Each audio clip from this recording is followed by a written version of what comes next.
ரஜினிகாந்த் ஒரு super star, அவருக்குன்னு ஒரு மன்றம். அன்புக்கு தான் அவர் அடிபணிவார், மிரட்டலுக்கு அவர் அடிபணிய அப்படின்னு சொன்னாவே அந்த கட்சி தோக்கும்.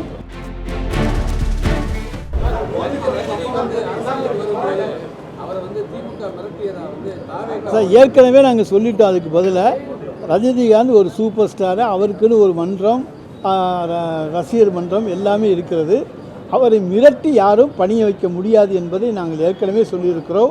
அன்புக்கு தான் அவர் அடிபணிவார், மிரட்டலுக்கு அவர் அடிபணியக்கூடியவர் அல்ல என்பது உங்களுக்கும் தெரியும், எங்களுக்கும் தெரியும்.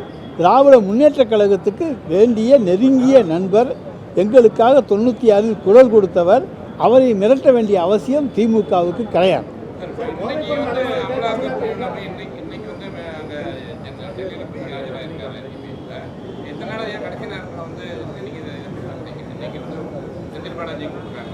அதாவது இன்னொரு கட்சியினுடைய தலைவர் இந்த கரூர் சம்பவத்துக்கு காரணமானவர் செந்தில் பாலாஜி மீது சில குற்றச்சாட்டுகளை சொன்னதால் அமலாக்கத்துறை அழைத்திருக்கிறது. அதற்கு தகுந்த விளக்கத்தை கொடுக்கக்கூடிய தைரியமும் ஆற்றலும் திறமையும் செந்தில் பாலாஜிக்கு உண்டு. அவர் அதுக்கு தகுந்த விளக்கத்தை அங்கே தருவார்.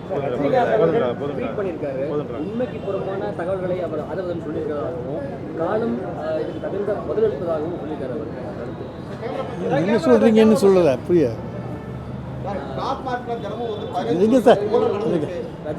டாஸ்மார்க்லாம் ஊழலே இல்லை. ஊழல் வந்து 2021 முன்னால் இந்த கணக்கை தாங்க எடுத்துகிட்டு போயிருக்காங்க. எங்கள்கிட்டலாம் எந்த ஊழலும் எங்கள் ஆட்சியில் கிடையாதுங்க.